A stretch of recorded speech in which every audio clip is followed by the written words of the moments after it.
Olá pessoal, aqui é o Fábio da Boston Treinamentos e nessa videoaula vamos estudar a estrutura de repetição for next no Visual Basic. Então vamos lá, mãos à obra. Então estrutura de repetição for next. Essa aqui é uma estrutura de repetição que a gente costuma chamar de laço for, tá? Que é uma estrutura de repetição com contador. Então estrutura de repetição com contador. Então é uma estrutura de repetição que é controlada, você sabe quantas vezes ela vai rodar, porque você sempre vai utilizar um contador. Tá? Ela é um pouco diferente da estrutura while e do until loop que a gente estudou nas outras aulas. Tá? Como é que é a estrutura de um laço for? Então eu tenho aqui a estrutura de um laço for. O for tem esse formato. Palavra reservada for, que significa para, né? Isso aqui equivale ao para, faça, lá do português estruturado. Então, for. Contador. Contador é uma variável de controle, a variável que você vai utilizar para determinar quantas vezes esse loop vai rodar. Essa variável ela não precisa ser inicializada antes, ela é inicializada aqui, na própria estrutura for. Contador igual e aqui o valor de início dessa variável. No caso aqui, por exemplo, estou iniciando com 1. Depois a palavra reservada to e depois o valor final da variável de controle. Então esse aqui o valor de início e esse o valor de fim. Então 1 to 10 significa que o contador ele vai variar de 1 até 10. Então o contador vale 1, depois ele vale um número maior que 1, depois um pouco maior e assim por diante até chegar em 10. Tá? E cada vez que esse contador é incrementado ou decrementado também, o bloco de códigos que você coloca na sequência será executado. E o incremento, de quanto em quanto o valor do contador vai subir ou descer, é dado pela palavra reservada step, que é o passo. No caso aqui, step 1, significa que o valor de contador sobe de 1 em 1, de 1 até 10. Portanto, esse loop aqui rodaria 10 vezes. É possível fazer o inverso, de 10 até 1, quer dizer, fazer um loop decrescente. Nesse caso, você utiliza o step menos 1, um passo negativo, para ele começar em 10 e ir diminuindo até chegar em 1. Um erro de programação comum é fazer esse loop decrescente de 10 até 1, por exemplo, e utilizar step 1. Quer dizer, na verdade o valor da variável começa a subir e nunca diminui. E aí você entra num loop infinito. Tá? Então essa aqui é a estrutura básica do laço for. E no final, claro, depois de colocar o bloco de códigos, você utiliza a palavra next para indicar o fim do laço for.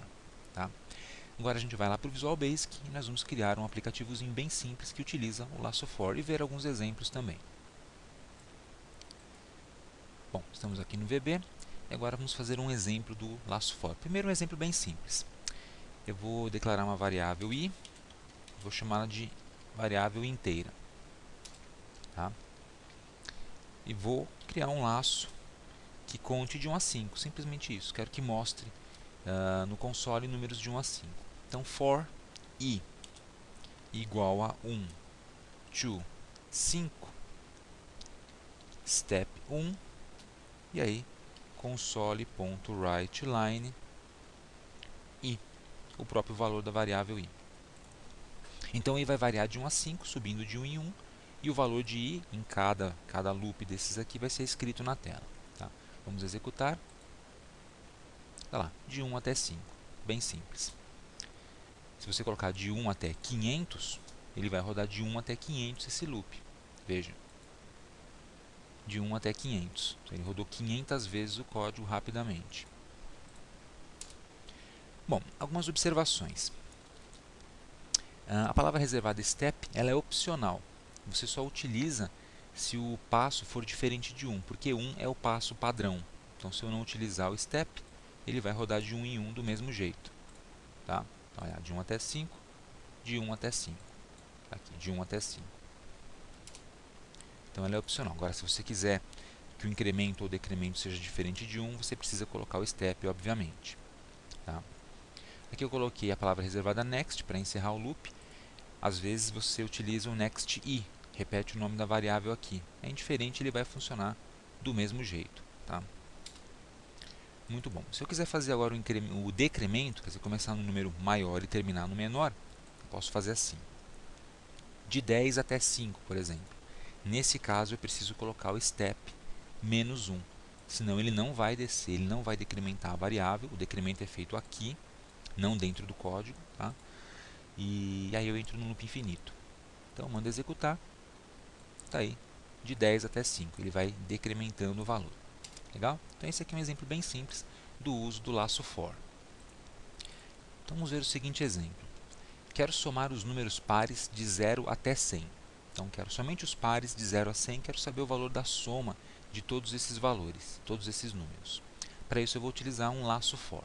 Então, como devo proceder? Vou apagar esse código aqui e vou escrever o código desse programinha. Vou colocar um comentário. Somar os números pares de 0 até 100. Tá? Então eu vou declarar a primeira variável, vou chamar essa variável de número, as integer. Vou declarar uma variável soma, soma. Soma vai ser inteiro também, por enquanto estou trabalhando apenas com números inteiros. Essa variável eu vou inicializar com 0, tá? Para garantir que não tenha nada dentro dela, porque vai ser uma variável acumuladora, que vai me dar no final o resultado da soma desses números. Então é interessante você inicializar essa variável com 0.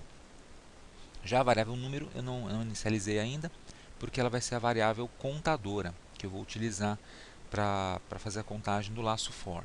Tá? Então, a variável que vai dentro do laço for, você sabe, ela é inicializada dentro do próprio laço.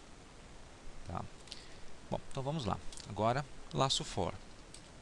For número igual 0, eu vou começar do 0 até 100. Eu quero somar os números pares, certo? Os números pares são 0, 2, 4, 6 e assim por diante. Portanto, de 2 em 2, começando do 0, de 2 em 2 até 100, eu tenho os números pares. Então, eu uso o step 2 aqui. Assim eu vou pular de 2 em 2, só vou utilizar os números que são pares, 0, 2, 4, 6, 8, 10 e em diante. E o que eu vou fazer com esses números? Eu vou acumulá-los na variável soma. Para acumular, acumular é atribuir e somar ao mesmo tempo. Então eu utilizo aquele operador de acumulação, que é o mais igual. E coloco o valor do número que está sendo acumulado. Tá? Só isso. Só isso e está pronto. Aí é mandar exibir na tela o resultado. Então eu vou colocar um console.writeLine. A soma é